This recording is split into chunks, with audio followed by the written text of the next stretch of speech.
All right, everybody, this is going to be your guys' review for Iran's 2-1 loss to Russia in a friendly. This will be a pretty brief review because honestly, it's going to be a lot of the same stuff I always talk about when it comes to doing reviews about Ghalenoei, when it comes to this national team. But if you guys are new to the channel, make sure to subscribe because this is the channel that you need to be at for Asian football content, but more specifically the Iranian national team leading up to the 2026 World Cup. We do lives, we do reviews, we talk about the national team and all facets of it. So make sure to stay tuned for all the content we have leading up to the World Cup. I will be doing a live for the match against Tanzania, so make sure to have your notifications on so you know when we go live for that match. But now that we got that all out the way, let's talk about this match between Russia and Iran. This was Iran's first friendly, now post World Cup qualification going into the World Cup. This is now a World Cup preparation matches. Our first one being up against Russia, who are banned from all competitive footballing matches for their national team. And I don't think it's an awful friendly that Iran got against Russia because they've actually played quite well in other various friendlies that they've played against other national teams. So I thought this would be actually a half decent test for Iran. Would this be the type of friendlies I want to see Iran getting going into the World Cup? Of course not, but beggars can't be choosers. And I do think it is not a half bad friendly. Nonetheless, when it comes to the starting lineup, it was not what we wanted to see. It was a positive squad call-up list that Ghalenoei brought. You know, bringing guys like Taheri, Sayyedmanesh, Hosseinzadeh, those type of players are the ones we wanted to see play in this game. Honestly, half the players that started in this match against Russia, I wouldn't have started. The likes of Baranvan, Khalilzadeh, Nemati, either or of Ezutolahi, Saman Qudus, Taremi. These guys just didn't need to play in this match. What was the point of playing Taremi for 90 minutes? I didn't understand that. I didn't see the point in that. I would have loved to have seen guys like Khalife, Zare, Qurbani, Hosseinzadeh, Sayyedmanesh, Taheri actually start and or get significant minutes in this game. So for the starting lineup, it was a huge net negative. I didn't think most of those players should have been playing. The main positive from the starting lineup was Hosseinzadeh getting a start because he's one of the players that I would like to see the Iranian national team play more often. He is younger. He is playing well for Tractor. He's a guy that can bring a different variety in that midfield. And he was the biggest positive in this match because he was the one that scored in this game. But we'll get into that after I talk about the beginning of the match. Iran started off actually fairly strong, having a majority of the possession, but it was just more of like crossing the ball, cross.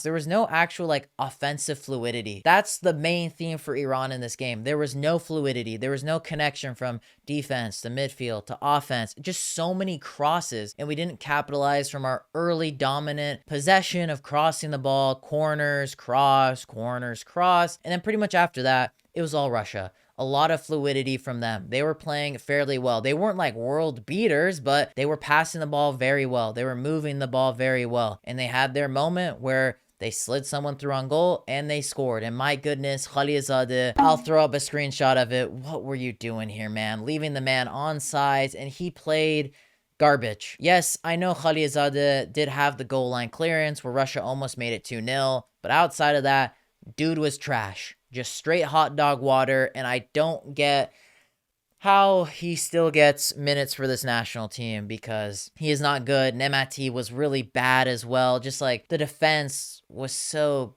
garbage. Baranvan looked unconvincing. On top of our defenders just not looking good, it was a disaster. Second half rolls around. I thought we would make some subs. We bring in Sayyedmanesh, Hosseinzadeh, Taheri. We didn't see any of them on. And especially for the fact it's a friendly, you have unlimited subs in the match. You can bring on as many players as you want and you don't make any subs at halftime. I don't get it. Nonetheless, as I said, big positive from the game. Hosseinzadeh gets himself a goal. That was probably the only good sequence of play by Iran.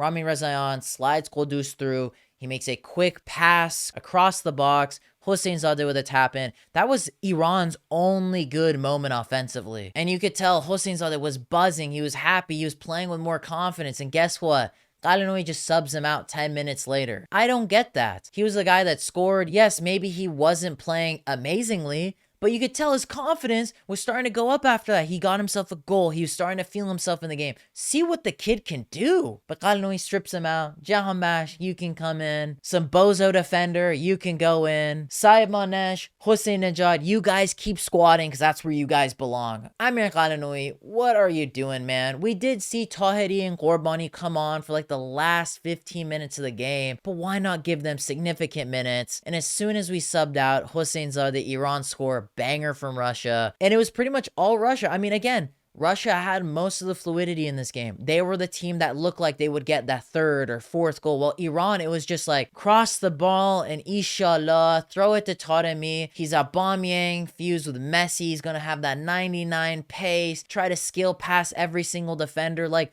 what are these tactics, man? As I said, the only one brilliant moment that we had in this game was our one goal. Outside of that, it was so disconnected, unsynced from defense to midfield to offense. I just didn't understand what the tactics were defensively all the way to the offense. I didn't understand any of it. It just made no sense. Zero cohesion from this team. And you see guys like Saidmanesh and Hosseinzadeh who are great attacking players that bring in that connection from the midfield, bringing the ball up to the offense, that connected with the forwards, not get any minutes. It was so disheartening because these are the friendlies where you're supposed to be experimenting with your squad. But God forbid Amir Ghalenoei does anything creative with this squad outside of playing the unks, which most of them are absolutely trash. Nobody played well in this game, not one single player. My only silver linings were Hosseinzadeh got significant minutes, scored a goal. I love that Tahiri came on and added something a little bit different to this team. But outside of that, Iran played like absolute trash. I could point out to every single UNC veteran player that played in this game and tell you how poorly they played. From the Baranvans, even all the way to the Taremis. And as well, I'm not going to sly away from this. Jahanbakhsh was incredibly lucky not to have gotten sent off in this game. My goodness, as soon as I saw his challenge, it was 100% a red card. I think we were lucky it was a friendly, because if it was not a friendly and it was a competitive match, he 100% would have been sent off, and it would have kept the theme going of Iran getting red cards in like every 3 games under Amir Ghalenoei. This team is not only undisciplined, but has no tactical awareness, no fluidity, and is absolutely out of sync. This friendly just exposed more and more of the problems the national team has had under Amir Ghalenoei. Russia, they are a solid national team, but they are not playing in competitive matches. Imagine we play against a nation like your France's, like your Brazil's, like your Uruguay's, like your Norway's in a competitive match. Iran's going to get absolutely bent over backwards, shafted. And at this point, I've talked about my solutions many times in videos. If you want to persist with Ghalenoei, it's going to be an absolute dumpster fire at the World Cup. Iran, I mean, start praying for them now, because they need all the churches to come together for any hope of them even playing half decently well in this tournament. Because when they play against a solid national team in a competitive match, they don't know what to do. They're completely clueless, and it's really frustrating. And I think that's all I really have to say. This review has literally been recorded right after the match. So yeah, maybe I'm a little bit hot-blooded right now, but there were really not many or any positives from this game. I will give huge credit to Hosseinzadeh. You could see how happy he was, similar to when he scored against North Korea, when he got himself that goal, how passionate he was about it. I wonder how a lot of these younger players feel about Ghalenoei and about the treatment that they're having with this national team, because it is so unfair, and you can see how much it means to these guys. Like, you see it in Hosseinzadeh. Imagine if Tahiri scores, Hosseinzadeh gets himself an assist, Saidmanesh scores a goal. Like, how much it means to these guys who are trying, who are playing in Europe, who are playing at a high level. These are the players that should be getting minutes in these type of games, playing Taremi for 90 minutes, Baranvant for 90 minutes, Khalilzadeh, Nemati, the list goes on for 90 minutes. It's so pointless. Why sub in guys like Jahanbakhsh when you have guys like Hosseinzadeh and Saidmanesh? Like, I love Jahanbakhsh like the next guy, but Father Time is undefeated, Ghalenoei, with you and with these players. Either adapt or die, man. Seriously, just adapt or die. But boys and girls, my opinion only matters so much. Let me know your guys' thoughts in the comments down below of this match against Russia. Let me know all your guys' thoughts. Positives, if there were any positives in your guys' eyes. The negatives, let me know your thoughts. Don't forget to smash the like button on this video. More reviews to come. As I said, I'll be live for the Tanzania match, so there will be a live